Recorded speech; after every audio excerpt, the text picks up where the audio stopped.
Facebook. Good. So back to the Zoom. We're going to get started in about 5 minutes. Anybody want to introduce yourself? Where are you from? What brings you here? You know, we got Maren Cook from Pittsburgh. Hi, I'm Maren. Hi, Maren.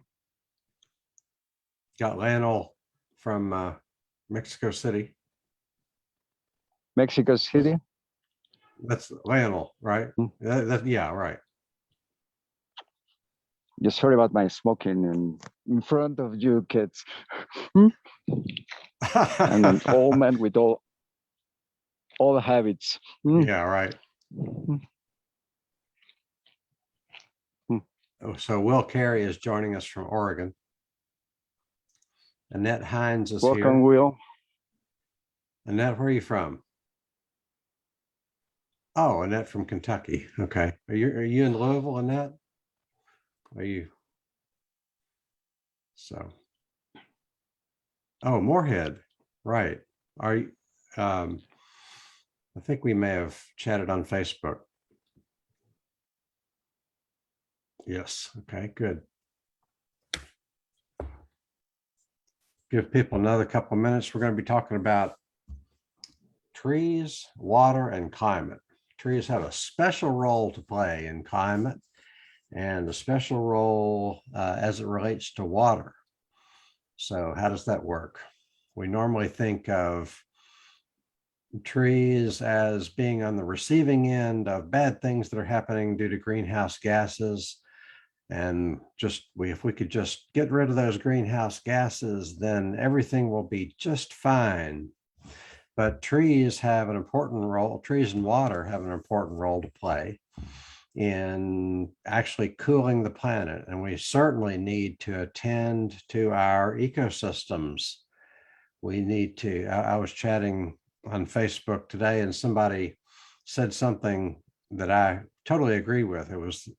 This person was referencing the head of the IPCC, the Intergovernmental Panel on Climate Change, who was formerly the chair of the Intergovernmental Panel on Climate Change, and now there's a kind of a sister organization or concept that relates to biodiversity. And he says, you know, it's pretty much insane to think we can solve the climate crisis without solving the problems related to biodiversity. And that's certainly where I'm coming from.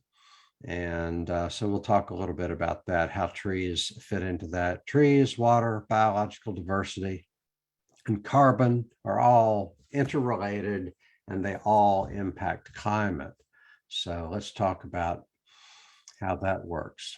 I see Margaret here, and I'm wondering if it's one of the Margarets that I know in Louisville. Let me see, we've got people in chat. Oh, Kentuckians for the Commonwealth. Yes, Annette. Very interested in doing more for the planet. Okay. Well, this is a good place for people that are interested in doing more for the planet, because when we deal with water and ecosystems and trees, there's always something we can do about it locally. We want the rain to fall onto a sponge. Too often the rain falls onto a hard surface, and that hard surface might even be the bare dirt of a crop field. But we can set things up so that the rain falls on a sponge. That sponge might be trees or other plants. It might be healthy soil. It might be what I call minor earthworks, like micro swales and micro dams and micro ponds. So let's get into that. It's 5 minutes after 7. Let me share my screen with you. I'm going to share my screen. There we go. And I need to go over here to Trees, Water, and Climate is the title of the presentation. So the untold story.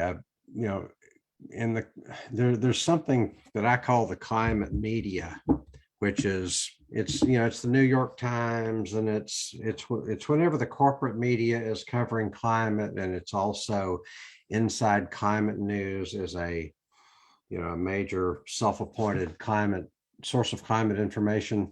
I just think they're not telling the whole story. And this is part of the reason for this, is to tell the untold story as it relates to trees and water and their impact on climate. So here we go. So questions we will explore include surprising facts about trees, water, and climate, how trees nurture our water cycles. We will also explore how does evaporation of water affect climate, and how can humans have an impact on that? How do forests affect soil health? How can we make rainwater soak into the ground where it can do some good? How does bacteria cause rain? Who knew that bacteria causes rain? Who knew? Who knew? And what is the biotic pump theory, and why should we care? What happens when we let trees grow? And what happens to the soil health, the soil ecosystem, and the groundwater when we let trees grow instead of cutting them down, instead of mowing them down, instead of spraying things with herbicides and defoliants?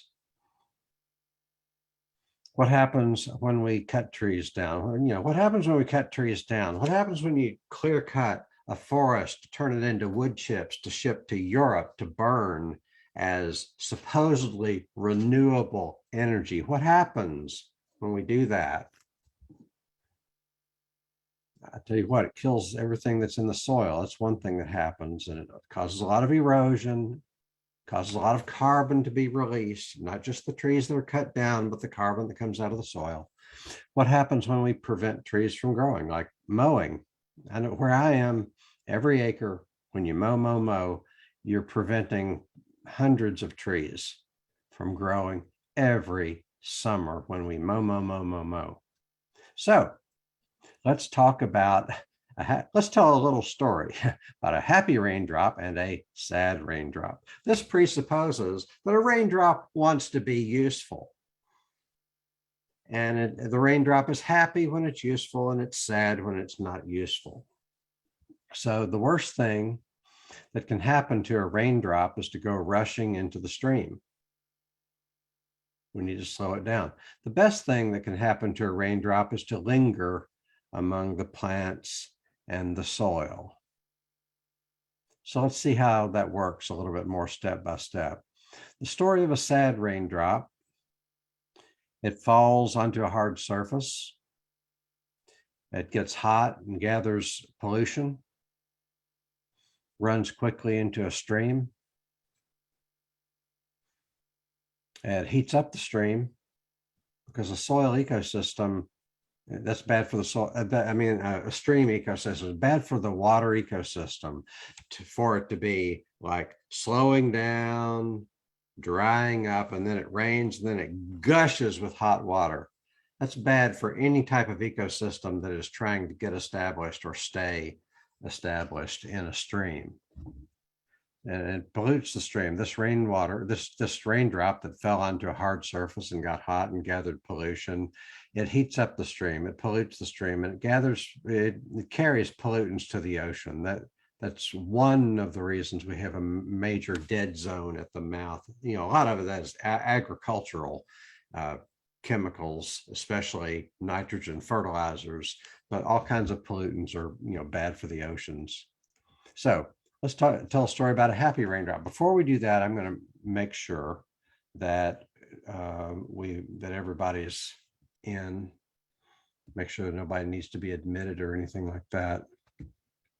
How do we do this? I'm not sure if I can do that. Hopefully it'll pop up if anybody wants in. So let's go back to. If you make me a co-host, I can let folks in. Okay, let's see. So how do I make you a co-host, Maren? Go into participants. I'm going to stop. I'm going to stop the share, and then I'm going to start it back up in just a minute. Yeah. Okay. Participants, and then click on me and there will be a more button. Oh, And you pull down participants. more and make co-host. Participants. Click on Marin, more, And I can keep it. make I don't have to do full co-host. screen. Got it. Make co-host. Do you want to make Marin co-host of this meeting? Yes. Thank you. Okay, so now I'm going to go back to the share.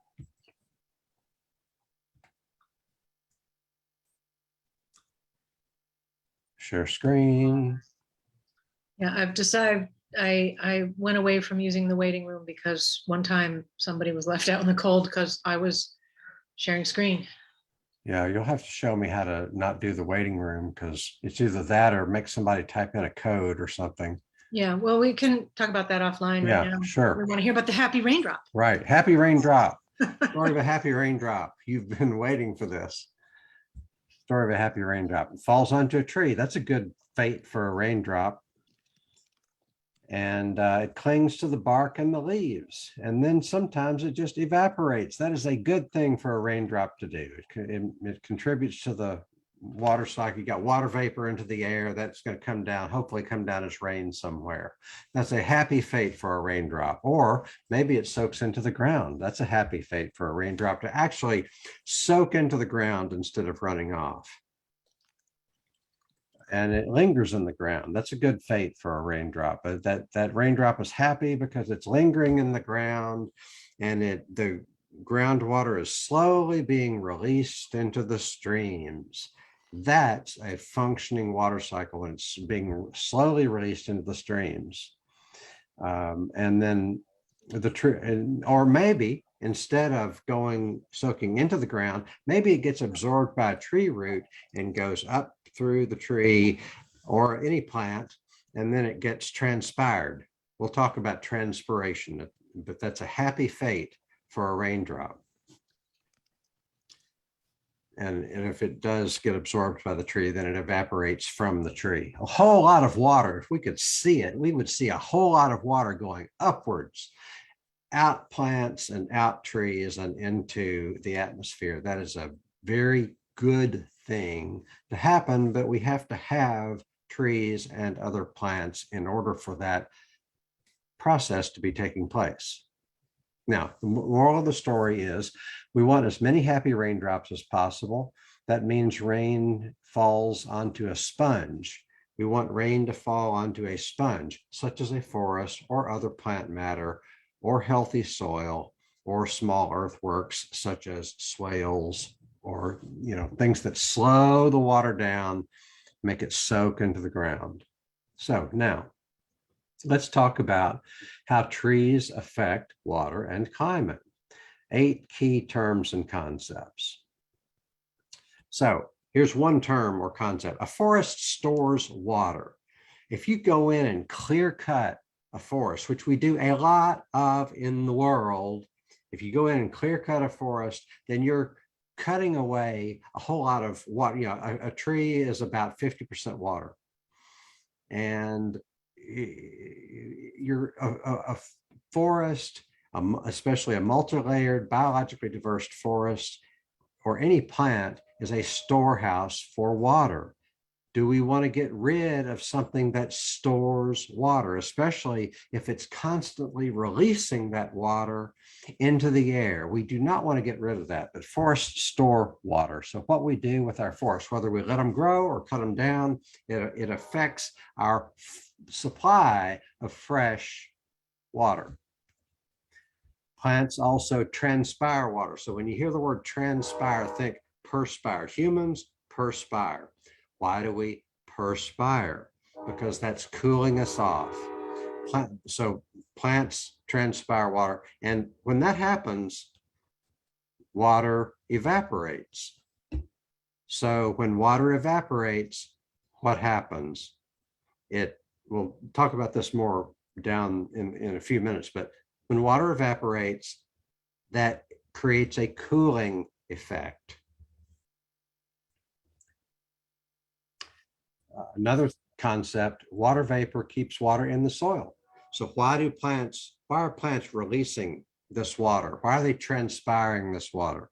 One reason is that it keeps water in the soil. It keeps the soil from drying out. So the plants kind of release water. They create this humid environment as a defense mechanism so that the soil won't dry out. And another concept, soil carbon sponge causes green growth. So a soil carbon sponge is when you have functioning soil. You have soil that's rich with carbon, partly because you have allowed plants to grow over the course of time. Plants and trees take carbon from the atmosphere. They take about a third of that and they inject it into the ground through their roots. This causes the ground to become ever richer with carbon, and that creates a soil structure. You have your soil organic matter in aka humus inside your soil, and it sets the stage for the soil to be able to absorb water, because soil that has structure has a lot of little air pockets in it. It's about half to 2/3 void or empty space that has air and or water, and that's the soil carbon sponge. We want there to be a soil carbon sponge because that creates the conditions where you can continue to have green growth, and you don't need frequent rains in order to stay wet. You can continue the green growth even if there's a dry spell. That's what you want. So the last concept, green growth causes photosynthesis. So photosynthesis is important for several reasons. Like one that's related to climate, photosynthesis takes carbon from the atmosphere, puts it into the ground. That's a good thing, ain't it? The ground could hold some multiple of the amount of carbon that's in the atmosphere. So that's one reason. But more to the point, if photosynthesis is an endothermic chemical reaction. That means it's a chemical reaction that absorbs heat, so it has a cooling effect.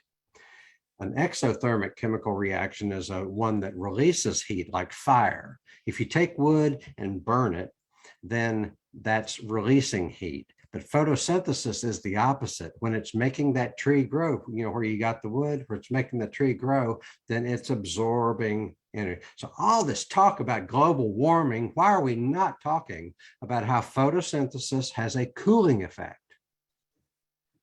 So also green growth makes soils healthy. So when you create the conditions for green growth,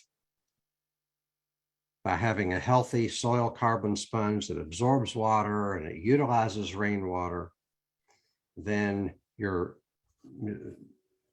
causing plants to grow, then that creates healthy soils, because growing plants, especially if it's a biologically diverse plant community, those growing plants are going to create healthy soils. We want that because, for one thing, that's how food's going to grow, that's how trees are going to grow, and that's and the healthy soils can store so much carbon. We want that if we're concerned about doing something about the climate instead of just talking about it. Another concept, I think this, I've been saying this is the last, really is the last concept here. Bacteria causes rain.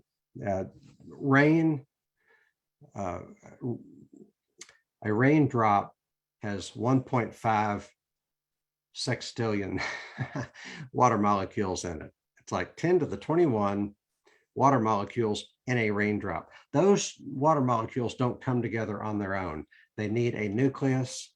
The nucleus can either be a salt, or it can be an ice crystal, or it can be a bacteria.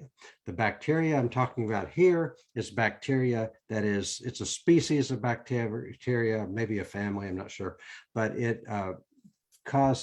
released from plants, especially trees. And we'll talk more about this. This is the Aerobacter bacteria. This is the part of the reason why forests cause rain. We just need to know bacteria causes rain because forests emit the bacteria known as Aerobacter. Now, let's talk about, I got a few minutes left. Thanks for hanging in there with me. I tried to make these things about 30 minutes or less. I think we're going to be on track for that. So we'll be finishing about 7:35, and then we'll have a discussion, or 35 minutes after the hour, wherever you happen to be.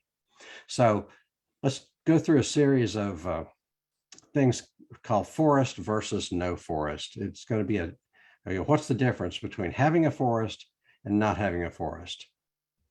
Well, if you have shade, are you going to have shade?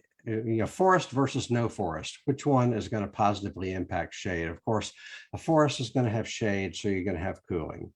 And if you're going to take a forest and you're going to get rid of it, just pack it into wood chips and send it to Europe, because they get credits, they get special brownie points for so-called renewable energy, including taking the wood from American forests and burning it in Europe. Then you're going to have a place where there's no shade, and that's going to generate heat. It's not a climate friendly thing. It's going on a large scale.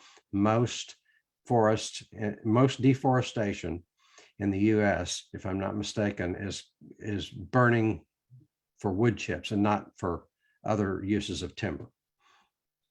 So also, forest versus no forest. We'll talk about soil carbon. If you have a forest, you're going to have more carbon. If you have no forest, you're going to have less carbon. If you have a forest, soil moisture, you're going to have more moisture. If you have a forest, you're going to have less moisture if you have no forest.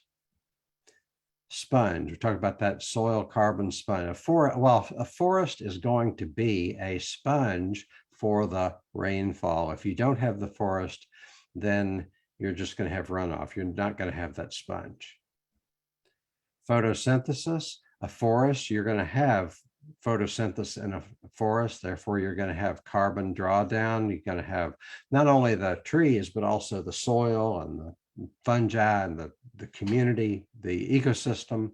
The soil ecosystem and the forest ecosystem are going to be absorbing carbon. You don't have that if you get rid of a forest. You don't have that if you're mowing obsessively and not letting any trees grow. Photosynthesis also creates a cooling effect because, like we were saying, photosynthesis is an endothermic reaction. It actually cools. It's when photosynthesis occurs, it cools its surroundings. You have that when you have a forest. If you don't have a forest, you're not going to do that. You're not going to be doing that. Let's talk about the biotic pump theory. We'll talk about these things I'm trying to do some repetition here, so you'll hear about this later. You don't have to memorize it or understand it at this juncture. But the biotic pump theory is this theory that was developed by two Russian scientists that I'll talk a little bit about. But it's the idea that a forest pulls rain toward itself. There's about a half dozen ways in which a forest causes rain. And the most novel idea in that whole set of ideas is not just that the forest contributes water vapor, not just that the forest puts bacteria into the water vapor so as to make it rain, not just that the forest is cooler and lower barometric pressure, not just that the forest is wetter, but it's actually creating a wind. There's a differential in the barometric pressure that pulls rain toward the forest. You have that if you have the forest. You don't have that if you don't have the forest. Some people are concerned that with all the deforestation that's going on in the Amazon, that could turn the Amazon basin from something that pulls rain to it to something that does not pull rain to it, and that's a cause for concern. Now, let's talk about how trees have a cooling effect. So when you walk into a forest, it gets warmer, right? It's like if you're uncomfortable, you want to go into the forest so you can be warmer. No, forest is cooler. When you walk into the forest, it's cooler. So why? Why? Is the forest cooler because of shade? Well, that's part of the reason. But at least as important, probably more important, is that you have evaporating water. The forest is causing water to evaporate, and that causes it to be cooler. So every gram of water removes 540 calories. Now, these are little calories. When we talk about calories in our diet, those are the big calories. 1,000, those are kilocalories. 1,000 calories per kilocalorie. So this is the small calories, 540 calories when it evaporates. Every gram of water,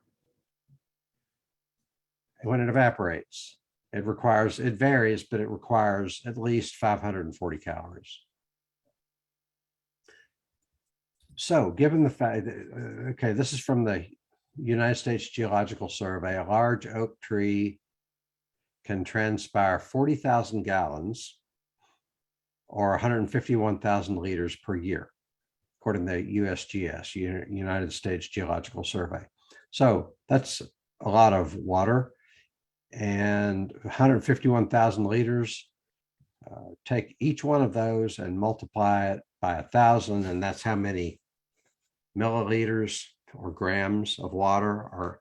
And you're just talking about a whole lot of calories that are being removed, calories of heat that are being hidden in another form of energy. That's why it has a cooling effect. So this is an oak tree. Some trees aren't going to have a fourth or a tenth of this much water being transpired from them, but this is only one tree. And if you have a forest full of trees, or if you have several trees in your yard, there's a lot of water per year being transpired. Almost all the water that is transpired has a cooling effect. Can we talk about whether or not we want to have this on our side when it comes to solving the climate crisis? So the moral of the story is that trees use water to cool their surroundings. So let's keep as many trees as possible. Now, let's talk about the biotic pump theory. Gorshkov and Makareva are the two Russian scientists that are responsible for this. Viktor Gorshkov and Anastasia Makareva. And I just wanted you to hear their names. If you want to know more about them, then I have some resources for that, especially Judith Schwartz's book, Water in Plain Sight. You can read much more about Gorshkov and Makareva, but the problem to be solved is, what came first, the rain or the forest? Is the forest there because it was first raining? Or did the forest create the conditions in which rain can occur? And the biotic pump theory, if true, seems to confirm that a forest causes rain, because the biotic pump is creating winds, pulling air in toward itself. There's an excellent video that I can get to you if you're interested about, how this works, and it's published by PBS, so it has some credibility there. The forest pulls rain to itself by creating wind. In the Amazon basin, you have the Amazon River flowing generally from west to east. And there's a river in the air flowing east to west. That's the biotic pump. So let's talk about what causes precipitation. This is all the things that and biotic pump is going to be at the very bottom. Wind, biotic pump. But so water vapor causes precipitation. Yeah. Okay, but got all this drought. Drought. Oh, drought. This is caused by climate change, which is caused by carbon dioxide. That's the story. But can we talk about what causes drought? And it's largely because we have removed vegetation. And it's also because we're destroying our soils. But number one, I would say, is deforestation causes drought. because what causes precipitation, precipitation being the opposite of drought. So what causes precipitation? Water vapor. So trees contribute a whole lot of water vapor to the air. Without that, you don't have that happening. Trees make the air cooler. It's easier to rain onto cooler air as opposed to a heat dome, which is going to exist in the city or is going to exist in bare crop fields. It's harder for it to rain onto hotter air. It's easier for it to rain onto cooler air. It's easier for it to rain onto wetter air. Forest creates the conditions for that. It's harder for it to rain onto drier air, which is what you're going to have if you don't have a forest. It's easier for it to rain into lower barometric pressure, harder for it to rain into higher barometric pressure. And these precipitation nuclei, that's the bacteria. If you're going to have rain, you need precipitation nuclei, which is one of three things. It's going to be an ice crystal, it's going to be a salt, or it's going to be a bacteria.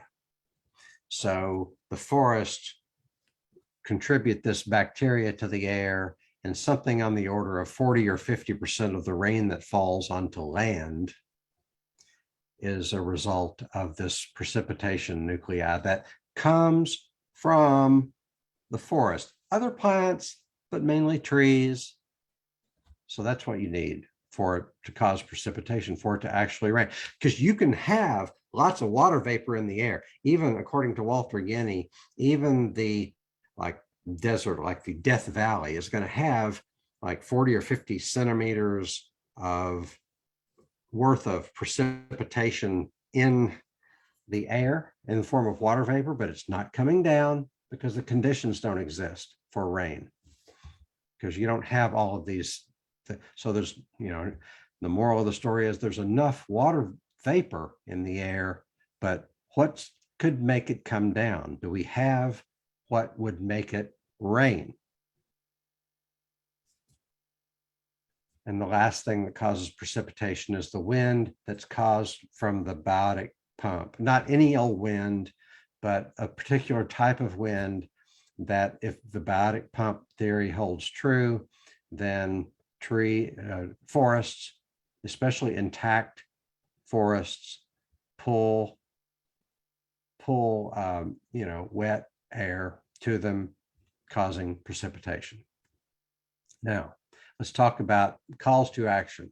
So I don't want to depress anybody, but we need to be seriously clear-eyed and sober about what kind of world we live in, and entertain no fantasies about what kind of government we have right now, especially government, media, the business world, and your best friends who are doing all of this political stuff that they think is democracy, but it actually supports an extremely anti-democratic system. But I'll rifle through this. Calls to action: how to have more forests and not less.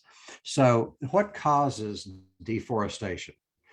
I named a few sectors here: defense, transportation, timber, renewable energy, mining, industrial agriculture.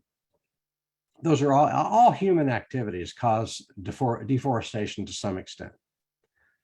So I didn't want to overwhelm you with action items related to all these different things.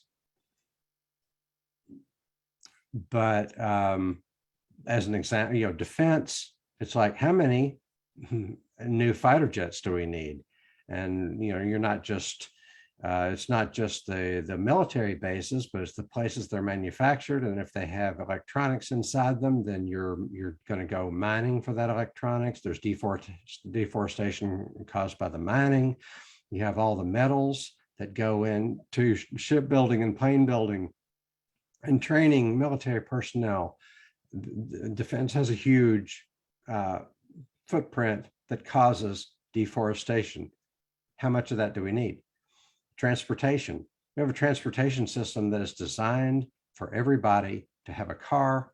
It's not a system that's designed for transportation. It's a system that's designed for profit. It gets on average $8,000 per year per car from us. And it's that way precisely because we have an anti-democratic system that has caused this kind of thing. Okay, renewable energy. I thought renewable energy was a good thing, but insofar as renewable energy, it comes from like biomass, burning of wood pellets that are caused from. There's a lot of bad PR. There's a lot of slick PR that results in bad practices, whereby oh, look at all this renewable energy that Germany is using. Well, much of it, if not most of it, is burning our forests. We clear cut our forests, send the wood chips to Germany or England, and they're incentivized to burn it because it's renewable energy. Even though it's less efficient than coal, it's dirtier than coal. It produces more carbon per unit of usable energy than coal. It's a mess. It's a catastrophe, and it's a cause of deforestation. But agriculture, out of all these, agriculture is what we have the most control over, because what we eat, we can choose to eat as much as possible from local regenerative farms. And so calls to action include, so be aware. Y'all, I'm preaching to the choir, okay? Y'all are here, you're learning. The process of learning should not be a second class type of activity. Action orientation is great, but you want to be informed. You want to be able to work smart and not just, this process of learning and becoming aware is extremely important. So be aware, look for opportunities for change. Ask, when and where are we needlessly cutting, mowing, and spraying? Like, especially in our community, on your property, in your community, in your parks. Let's be aware of when we're needlessly cutting, mowing, and spraying. Support regenerative agriculture. Work in your community and on your property to grow more, cut less, and mow less. So those are the calls to action. And I have a recommended resource, Water in Plain Sight by Judith D. Schwartz. It contains everything I've talked about and so much more. It's an excellent book. So I wanted to recommend that. This is written by me, and I'm solely responsible for the content. Thank you for listening, and let's talk. I'm going to stop the share and want to hear from you. I've been talking too much. So I'm going to stop the share. And here we go. Do you mean Aerobacter? Here's a question on the chat. Do you mean Aerobacter as a general term for airborne bacteria, or Aerobacter? Okay, I wish I knew more about that. I assume that there's more than one species of Aerobacter, but Aerobacter is a species of bacteria, or a genus, maybe. I wish I knew more. Looked it up. Okay. And I'm thinking that you probably mean Aerobacter, and I think there's definitely bacteria floating around in forests. That's one of the things that's supposed to make forests improve your mood, apart from the visuals. But when I looked it up, the main reference is that it's a taxonomically invalid genus of aerobic gram-negative bacteria of a particular family of Enterobacteriaceae, which I think the Enterobacter has to do with gut bacteria. So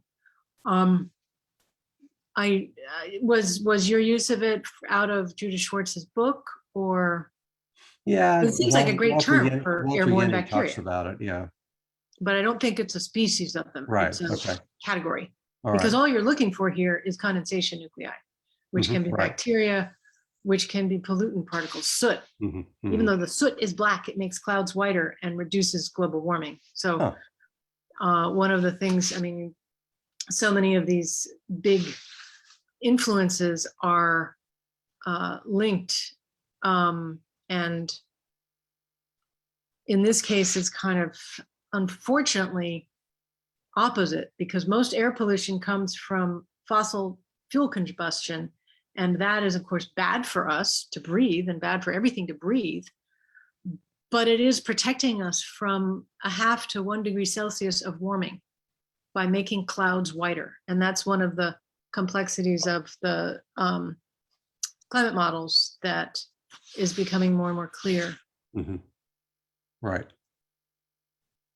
So we solve climate, we solve air pollution, but climate's a little worse. Mm-hmm. So we got to work even harder. Right. Anyway, excellent talk. I added some supplemental information in the chat, but Thank you. the question I had was that Aerobacter one. Okay. Annette Hans had a question like, can you recommend books for a local reading group?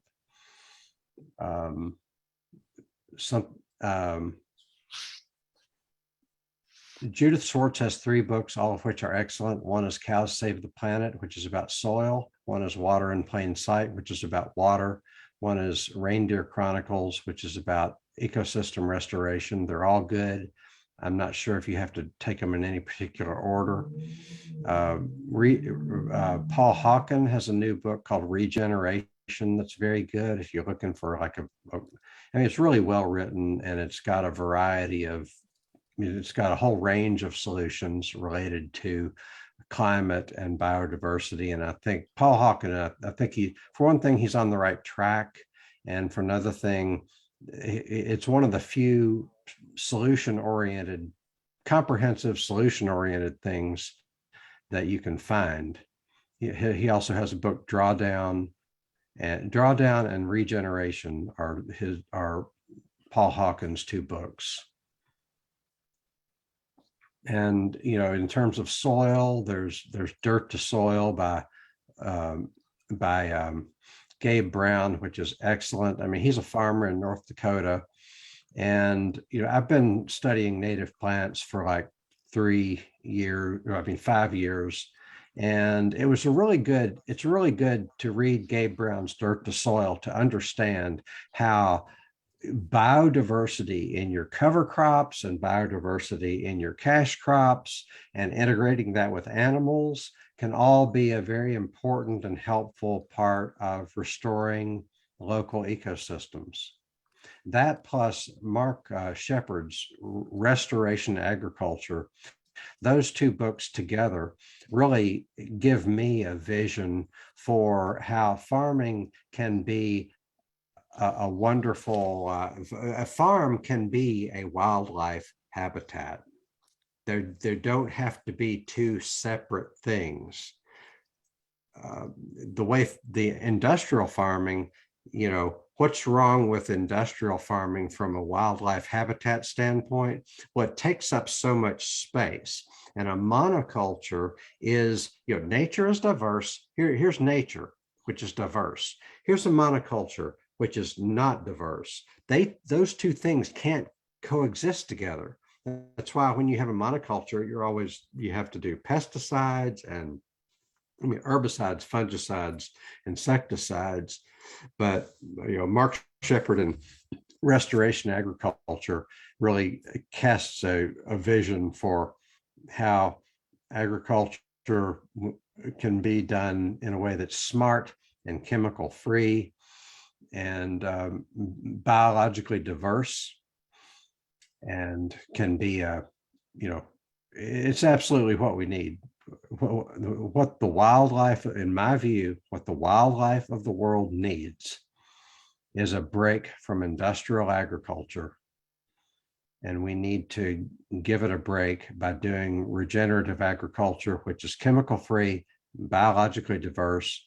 You have a lot more perennials and a lot less annuals, and you're not putting chemical fertilizers into the water supply.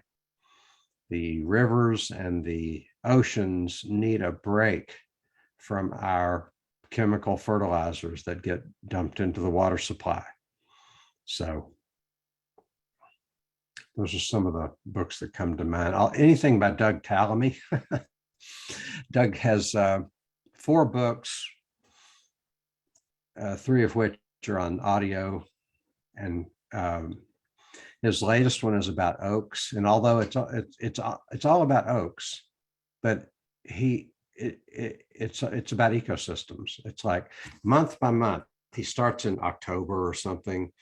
And okay, here's what's happening with the oaks in October, and then November, December, all the way through the year.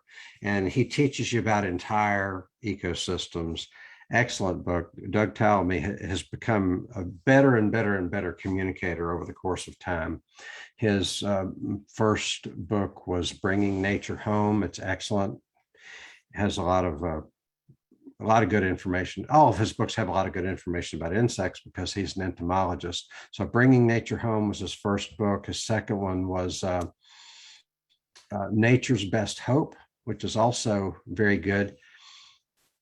It's hard to choose. It's hard to choose from those books, but Doug Tallamy knows how to support local ecosystems in North America because it starts with plants. And the way ecosystems work, in my view, is that you've got plants, which support insects, which support everything else. So Doug Tallamy knows how to choose the plants that support the insects so that everything else works. So.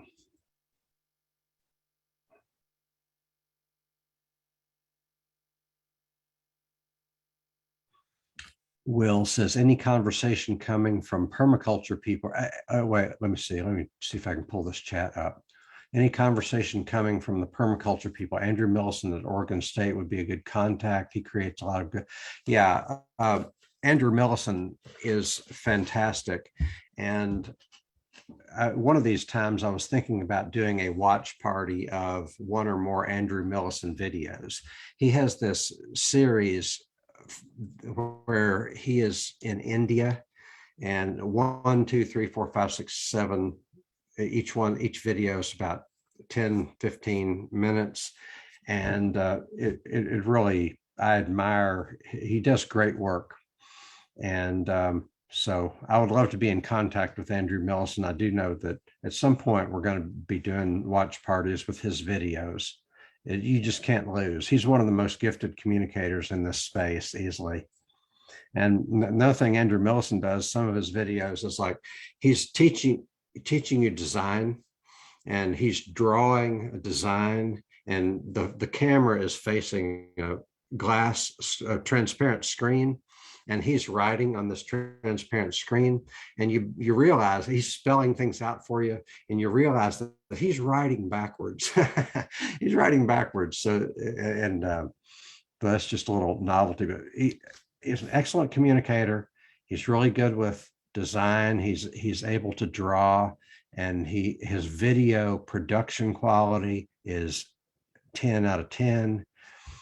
Really, really good stuff. And he's, sincere and knowledgeable and very thoughtful. It's like, we're going to try to make this a permaculture thing, which is like ethical and permanent and stable and that kind of thing.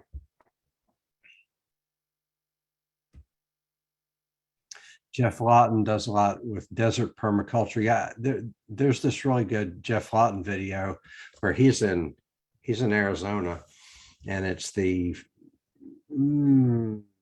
think it's near Tucson, and he's talking about this swale that was built in the New Deal era. And it's like, you think Phoenix, you think Arizona is dry, but here's a swale that creates a whole, it's a forest that's very lush and green, and it doesn't seem to have a problem with invasive species. So, plus Jeff Lawton is, very sincere, very knowledgeable.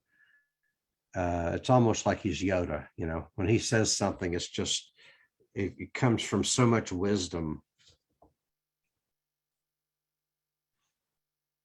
Would y'all enjoy doing a video watch party at some time where we watch a 10, 15-minute video? Okay, Marin is recommending the book for inspiration. There's the story, The Man Who Planted Trees by Jean Giono. Okay. And there's also, French, so I think it's Jean Giono. Jean. I Okay. first encountered it in a radio performance by Christopher Plummer, and it was so amazing. And it is exactly this. This guy was out planting trees. I was disappointed later to learn that it was actually fiction, but it could be real. This guy he was a hermit shepherd who just constantly planted trees, stuck acorns in the ground, and took a ghost town, post World War I ghost town, returned it to babbling brooks and springs and population and happiness by manipulating the microclimate. And it is fiction. There was a beautiful, very impressionistic animation of it done by somebody Howard Back, a German guy, I think, or a French guy. And but it could very much be true, I think. Sort of what's your name, Wangari Maathai in Africa is kind of the real life version. And we have Leonel coming back in. He's supposed to have gotten back in, but there he is. Okay. Doing my co-hosterly duties. Thanks so much. So anyway, and just a bunch of additional information higher up in the chat. Condensation nuclei and atmospheric vortices and things.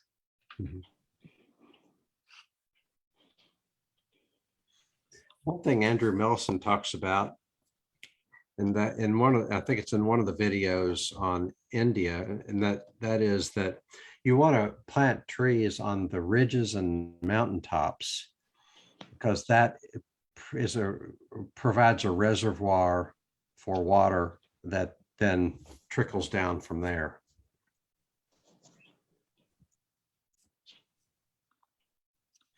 In that video, he talks about how there's like 4 different zones. Anyway, I wish I could describe it better, but it's like when you have a mountaintop with nothing on it, it's kind of a waste.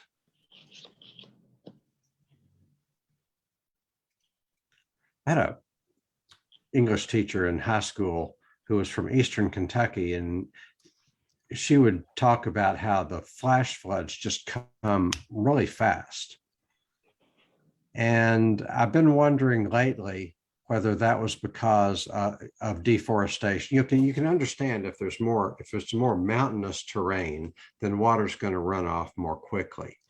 But it runs off more quickly if there's less trees too. So surely even this was back, like she would have been a child in the early part of the 1900s. And even back then, I'm sure there was a whole lot of deforestation for timber and for mining. So I think that flooding is largely a man-made phenomenon. It occurs because of what we do to the land. It does not occur very much when we have a landscape that's rich with plant matter. And that says yes.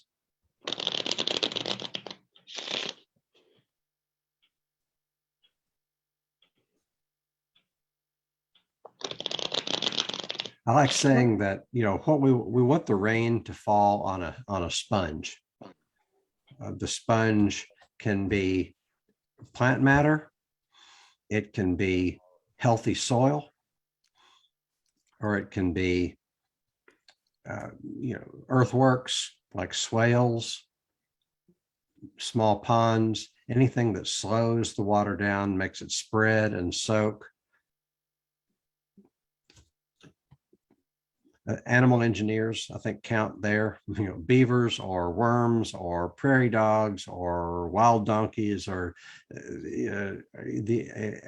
animals that do engineering works to the ground, and cows, insofar as cows can be involved in a restorative process of they eat the grass and you rotate them carefully and they contribute their manure, and they're gonna help stimulate a diverse plant community and inject carbon into the ground. That's going to be good for water cycles. So animal engineers is one thing. Another thing is just ecosystems. A functioning, you want the rain to fall and the sun to shine as much as possible on a functioning ecosystem. That's going to be a sponge.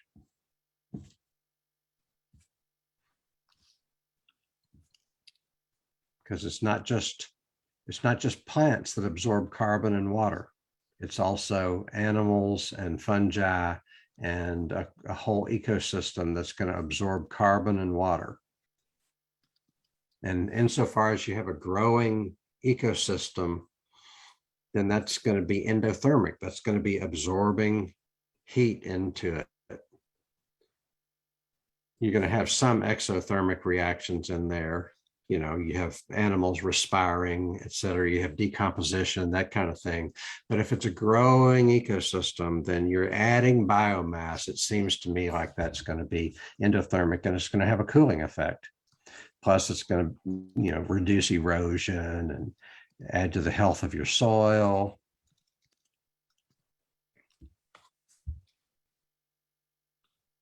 So Marion added a link. The Man Who Planted a Tree is the animation.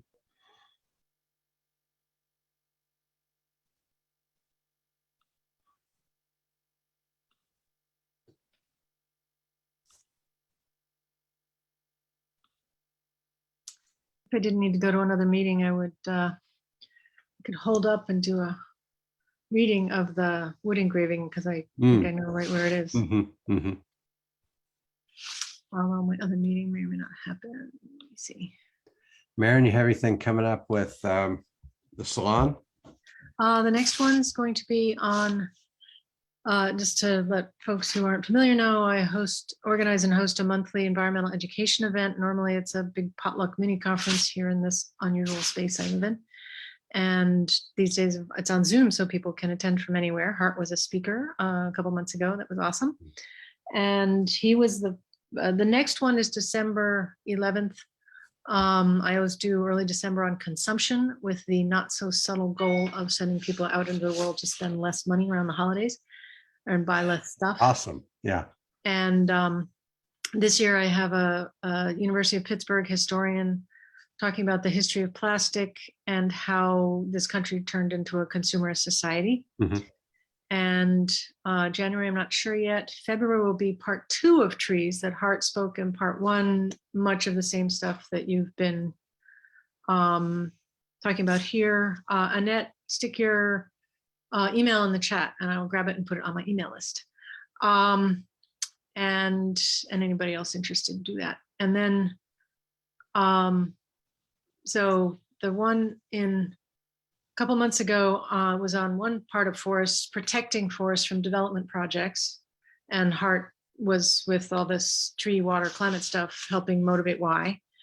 And I also talked about a couple local development projects and efforts to protect the forests from them. And then in February, we're going to be talking about restoring forests. So we have a local nonprofit called Tree Pittsburgh, which has been really working hard to restore the urban tree canopy here in Pittsburgh, with street trees and other trees and tree distributions and tree nursery and all kinds of stuff. And another effort is going to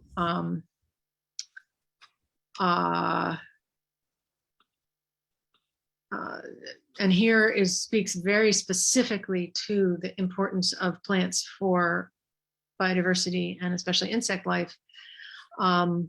There's a kind of butterfly called the zebra swallowtail butterfly, which used to be common here in Pittsburgh, and there is no more. And that's because it has a larval host it requires pawpaw trees. And we still have some pawpaw trees here and there where there is intact forest, which is largely not, I mean, in our area is not old growth forest, but oldish, and big parks and things. And I have 3 pawpaw trees in my backyard that I planted from seed, but there's not a whole lot of them. And it's a great food crop native to our region, fruits in shade, wonderful crop. The reason you don't see them in stores much is because they're so delicate that they don't travel well. So most stores don't stock them. And it's a cool fruit. It's about anywhere from this big to this big and has a bunch of big seeds in it. And it tastes like a cross between a peach and a banana and a pineapple, a mango, and a whole lot more pawpaw. If a whole lot more pawpaws can be planted to make sort of continuous stretches without so much habitat fragmentation, then we might be able to get the zebra swallowtail butterfly back. Right.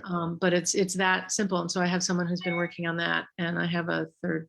Oh yes, another person has a local nonprofit called Plant 5 for Life, where she is trying to associate families with newborn babies. Sort of each baby has 5 trees that are associated with them, and they might, the family might nurture them. And she's got a lot of different methods that she's doing these big tree plantings. But that's the idea of sort of, if we can get 5 trees planted for every newborn baby, then we'll have a whole lot of trees. Right. So those will be in February. Great. Oh, awesome.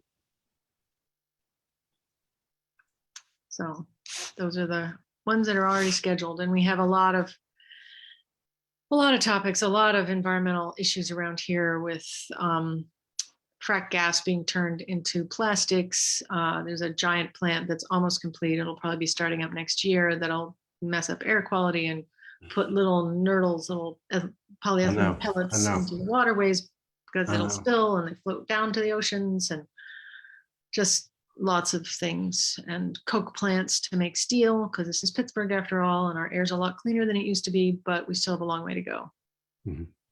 Right. Still one of the worst in the nation. So I will grab Annette's email and put it in my list. Okay, it looks like it's time to wrap up. Thank you, everybody, for joining. Lionel, you have any questions or comments or news from Mexico City? Not today, but probably next time. Thanks so much. It has been so wide open, your talk today. And thanks so much to everyone around there. Thank you, Lionel. Have a good day. Great to connect. All right. Thank you, Maren. Talk to you soon. Yes. Great talk as always. Thank you. Goodbye, everybody. Bye.